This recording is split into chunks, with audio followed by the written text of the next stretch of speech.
This tutorial will show you how to set everything up for TurningPoint Cloud, make sure that you have your receiver set up and responseware turned on and correct participant list loaded.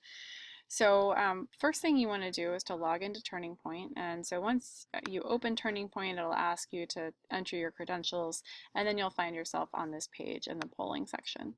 So here you'll notice that it says receiver none found, and so I'm going to plug in my receiver. We have a receiver, and you only need to use this if students are using the hardware clickers. If your students are using their cell phones only, and you don't have any students using clickers, then you won't need the receiver at all. If you do need a receiver, contact us, ats@neu.edu, and we can help you get set up. So you'll see that right now it's reporting that it's on channel 41. You'll need to tell students what channel you're polling on.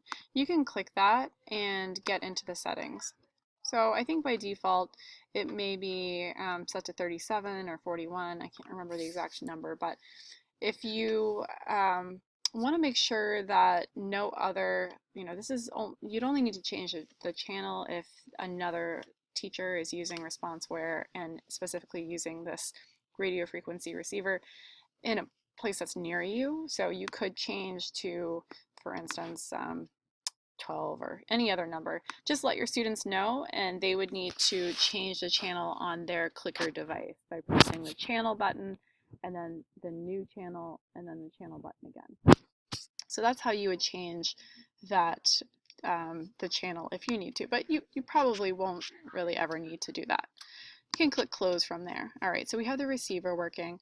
Now let's connect to responseware and pick a session name. So to connect to responseware, this will get saved, but the first time you may need to type in the address, and that's https://responseware.turningtechnologies.com/responseware. If you have trouble connecting at this stage, be sure to check that server URL. If you're upgrading from the old version of TurningPoint 5, there was a different server address that was used at that point, so that may be part of the problem that you're experiencing, if you are experiencing a problem. So you can enter your email address and your TurningPoint password, and then from there click sign in. All right, so we have some options here. You can choose a random session ID, or you can actually reserve a new session ID. So it's up to you whether you would choose reserve to kind of make up a word or something that you want to be a little easier to remember than a random session ID. I'm going to use a random number for my responseware. And then you would click start session. So we see we have the session ID right here. You can actually close this window. You would still be running the session until you click the end. So I'm going to click close. And so, all right, so I have the receivers and the responseware set up. Now I need to open my PowerPoint presentation. So I'm going to click PowerPoint polling.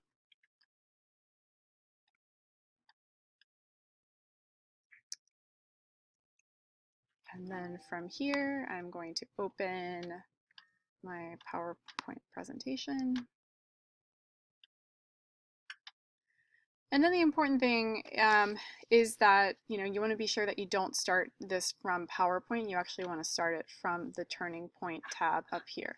Before you do that, though, you want to make sure that you have the correct list loaded. You can run the list, you can run a session in auto, but you'll need to then later move that session data into the correct participant list. So you should have perhaps already integrated with Blackboard to pull down your participant list. So we're going to find that participant list that we previously integrated with. So I'm going to click my participant list.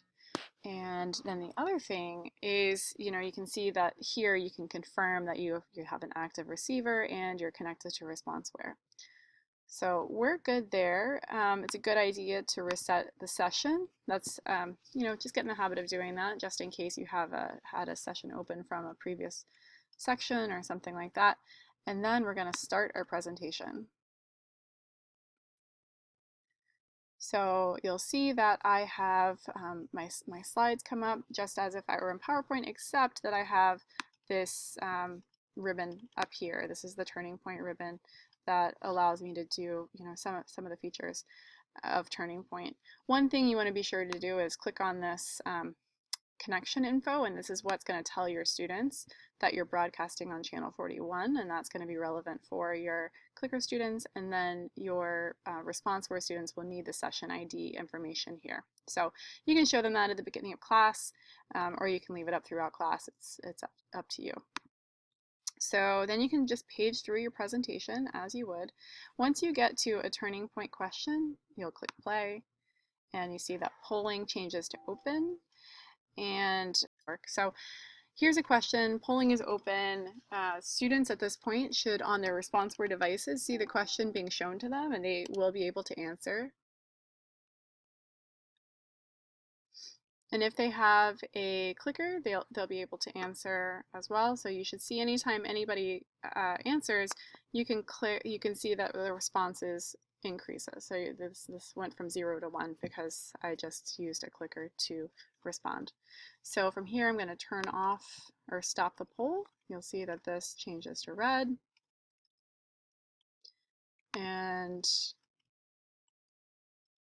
our chart comes up. So I'm going to go to the next slide. I'm going to open this poll. Polling is open. I'm going to respond.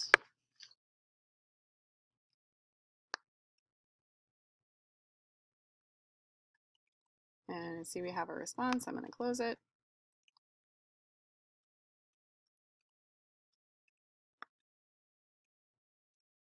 And you see the results come up. All right, so once you get to the end of your presentation, I only had 2 questions in there. You'll see that you get your turning point ribbon back. In order to actually do the integration, you'll need to close PowerPoint completely. Before you do that, it's a good idea to just save the session. So this is the session data. This is how students responded to your questions. So save that. That's different from saving your presentation, which is something that you would do in PowerPoint. I'm just going to close PowerPoint here and say don't save. You won't actually see this menu again until you close PowerPoint. But at that point, you'll see that the Manage tab comes open, and your participant data is going to be stored here in your participant list. This is that session that we just ran. I'm going to go to Results Manager, and I can see that student 1 has results here. So they got 2 points. And participation, I didn't actually have participation turned on. If I had participation points turned on ahead of time, to say that maybe they got 1 point if they answered 50% of the questions, either correctly or incorrectly in the session. If I had 1 point there, then participation would be added. So that's how you would run a session and check to see that your data was collected.